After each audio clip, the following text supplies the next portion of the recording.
Here we go. Fire away. So 10 newcomers. Is that kind of the new normal in college basketball now, just kind of rebuilding the roster each spring? I don't know if that many is normal. I think it's kind of what we expected, knowing what we had last year with last year's team. But I think we'll see it mellow out a little bit here now that we get rid of fifth years and the COVID guys. But yeah, it's not something I haven't done before. You know, as a junior college coach, that was pretty much the norm. But I do like this group, and I think our staff has worked really hard to find the right blend of portal guys with high school guys. Is there anything you're trying to do to expedite the gelling process? You didn't have everybody at one time in the summer, so maybe now the fall it needs to get going a little quicker. Yeah, we've played a lot more just in terms of the chemistry on the court. You know, just actually playing, getting a feel for each other.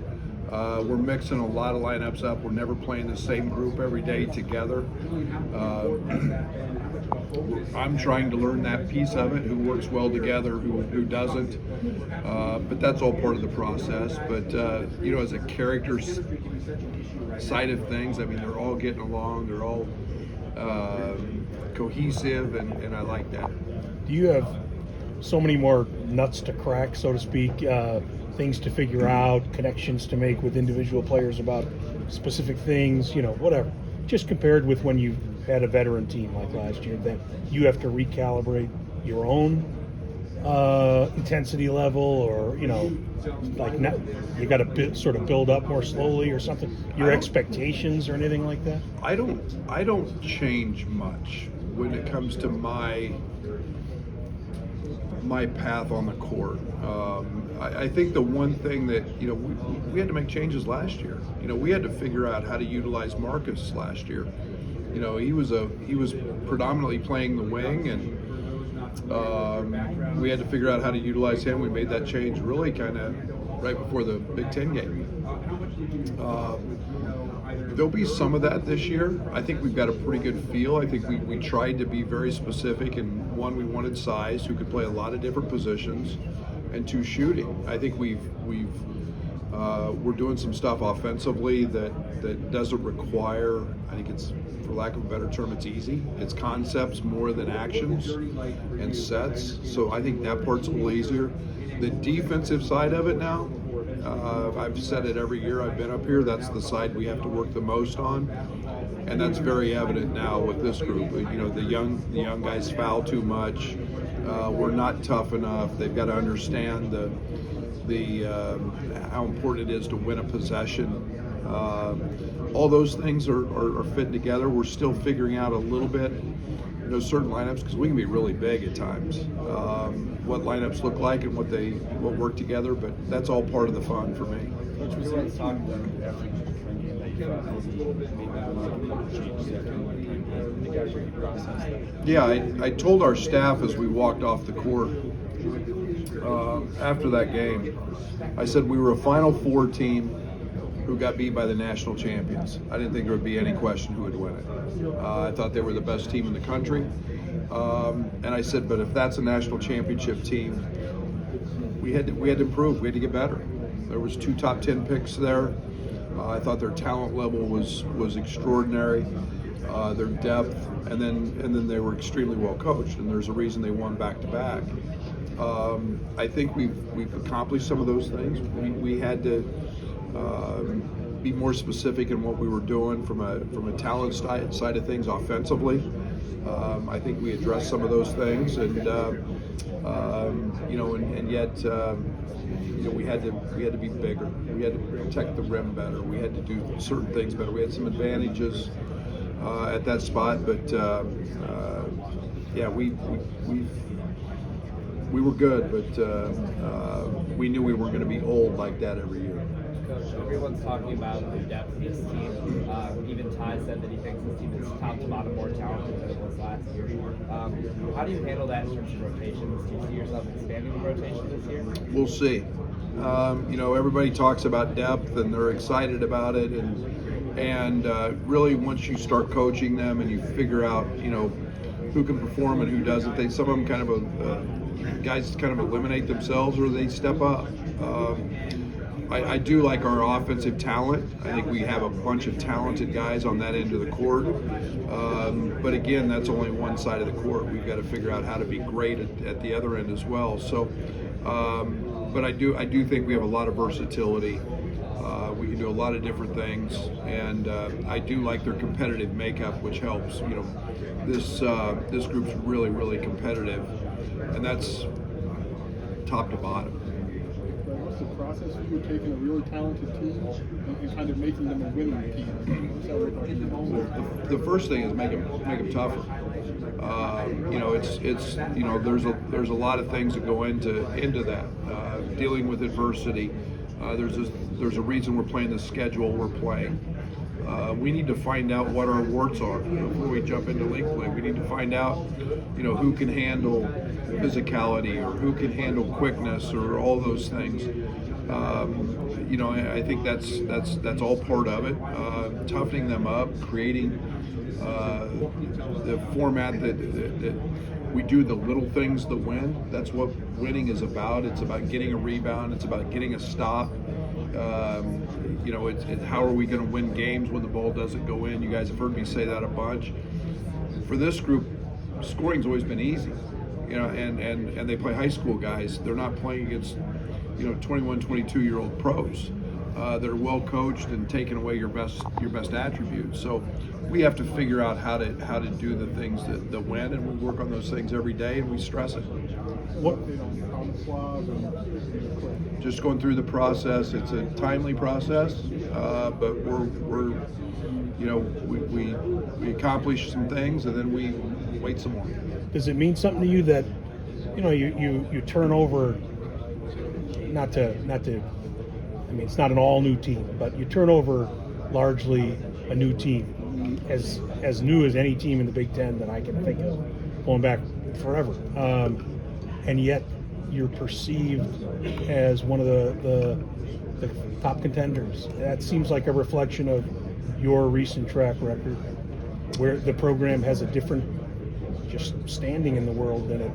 You know, a few years ago, if you turn over an all-new roster, you're not going to be picked for second or third or fourth, but you are now. What does that mean to you? I think it's a tribute to a lot of the really good players we've had, and that we have found some success. You know, over the last 5 years. But again, I think it's a tribute to our staff recruiting. I think we've gotten, you know, everybody puts stars by guys and tabs them as this or that, and I think that's a part of it as well. You know, again, I like where we're at. I always want to be picked towards the top. I always want to be in big games. We're trying to win a national championship, and if all those things fall into place to do that, great. You know, the Elite Eight was a great run. It was great for the players to get to experience that, but that's not why I'm here. And we want to play 2 more games, and we're going to keep the gas on the pedal to the metal and the foot on the gas and whatever other cliche you want to use until we get there. So that's the push, and it's nice to be up there. Now we have to go prove it. This group has to understand there's pressure with that. There's expectations. But as I told them, we sprint to that. We sprint to that stuff. Is there a higher ceiling, lower floor? You know, is that a way to look at this team because there's so much new? It might go great. Higher ceiling. But more things that could go wrong. Higher ceiling for sure. I've said that since middle of June. I think this team's ceiling is very high. What can go wrong? A lot. That's in any season. How we handle challenges. We're not going to run away from those. I'm going to put expectations and pressure on them. They need to become hardened. They need to understand what that's about. So I do like our ceiling. I think we can score the ball in a lot of ways. We just got to be tough enough to make winning plays, and and that's where my job comes in. Seems like a Rogers kid. talks about it seems like the players don't care as much about individual minutes, they want to win. Is that what you've seen from your team so far? Has it been a selfless team during practice? It has been. Now we'll see how that all plays out when actual minutes are handed out. And there's 200 minutes in a game, and if we can get guys to perform and play as hard as they can for as long as they can, and the next guy comes in and does that, then we're going to have a heck of a team. But again, it's a common theme every year. We all sit down here and we talk about depth or this guy's ratings or this whatever. Winning is really, really hard, and the one thing that I'm going to try to do always is put the best players on the floor that allow us to win, and we'll see how that plays out. But this group has been selfless. This group has been committed to that, dedicated to each other and helping each other get better. And like I said, we've got a scrimmage here in a couple weeks, and we'll see what that looks like after that. KJ on film sure looks like he has a dynamic, versatile skill set, can score from everywhere. I know you're not going to put a number on it, like points per game or anything, but what are the expectations for him, you think? Yeah, he's a really good player. The thing with KJ is he doesn't need to score to be really, really effective. He's a very high IQ player. He's a great passer. He's going to take what the game gives him. If you look at his games with his national team, he had 37 in one because they needed him. He had another one. He had, I think, 11 or 13. It's all a matter of just he takes what the game gives him. I think his growth comes on the defensive side. Understanding, that the game's officiated differently here than in Europe, and then seeing the speed that he's going to see. But he's a very talented player. Yeah, for Tim's indefinitely, what needs to happen to pick up the slack, recruiting wise, on court, what he provided in the meantime with the guys that will be. Well, we've got Orlando back, and Jeff's been killing it on the recruiting trail. Obviously we were able to. Tim was awesome. I mean, awesome. And the on the court stuff is we've got a staff of young guys and adding Quay to it. He's done workouts in the NBA. He was very instrumental in Io and Trent's development on the court as a GA. Tyler and Zach are both excellent teachers on the court. That part will be great. We'll be fine. And you don't make up for a Tim with just one guy. He was instrumental in what we did. But those other guys are good and have connections as well. And you just kind of you kind of move the needle that way. Wish Tim absolutely nothing but great health and well-being, and he was fabulous for us. How does maybe approach or handle being a guy that his teammates are going to turn to? Because a year ago, 2 years ago, he was in the opposite position. Yeah, now he's the wily veteran, and I think he's got a lot of help. I think that you two guys that nobody talks about, Keaton Cooch or AJ Red, those are guys that are walk-ons. And AJ's been in the program as long as him. They establish our culture. Ty is extremely popular. He is very likable, not just by his teammates and the coaches, but by the people in the community, the fans. People see that, and Ty's voice is loud, but his actions are also loud, just as loud, and the way that he conducts himself. So, we look at experience. You've got Kylan, you've got Trey, Ben, all those guys. Maybe don't have experience with us, but they have experience, and so their leadership is factored into that as well. So, but Ty's a rock star as a human being and as a leader. He's taken that role on and said, "Jump on my back." What that process by what we've seen from the Reds, maybe seemingly being the role, depending on how that works out. Yeah, Merez has been incredible. Merez has been a guy that we haven't had. He's been that lob catcher that you can throw it up and he just goes and gets it, no matter how high you throw it. He's extremely athletic. He was 252 pounds. He doesn't have a body like a freshman, and we haven't had that kind of athlete. He's a sub 5 minute mile guy at that weight. He's a guy that can really run, and then he's just got that Chicago grit, toughness, dog, whatever you want to use. And he's been a dominant rebounder literally since the summer. For him, it's staying out of foul trouble. It's all the little things on the defensive side that he's got to do. He's got big responsibilities because he's guarding guys in ball screens a lot. But man, I'm excited about him. Brad, to dovetail off Scott's question about Ty, I feel like a lot of his questions end up being about improving his jump shot. For you in the building, is that a high priority for him, or does he have a role that can affect the game in other ways? I don't worry about whether Ty shoots it or doesn't shoot it. He works at it. That's something that I think everybody else wants to worry about. He's put a ton of time in it. He's a much better shooter than he was a year ago.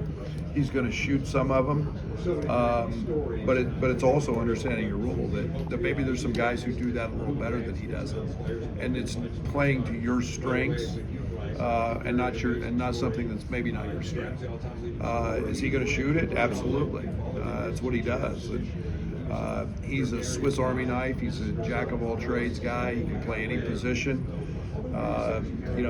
He's been very, very effective in the open court as he was last year, but have him not with the ball as much maybe as he had a year ago, running the wings.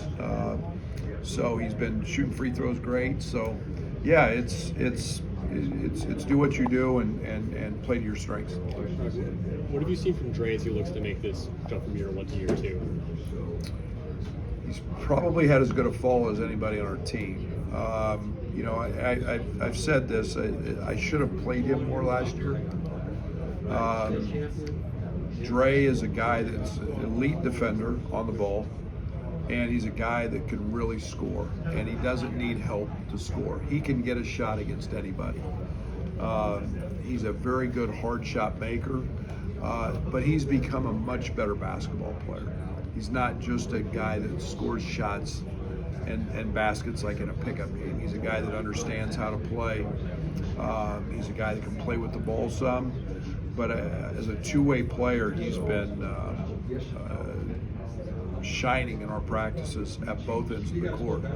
And it's really nice when you can just give him the ball and he's going to get a really good shot off. Get multiple guys on this team that can be primary ball handlers. What's that do for the offense? How does that change the approach offensively? It's really, really good when you can match up Hunt with multiple guys who can handle the ball. And we've looked at Ben Humerkhaus with the ball at the point. We've looked at, and Ben's a very good ball handler, Trey White, obviously Kyle and Ty, KJ. We've gone right on down the list with all those guys being able to, Draven, all those guys being able to do that. And when we're playing the way we're playing, we're still playing very fast. We want to do that.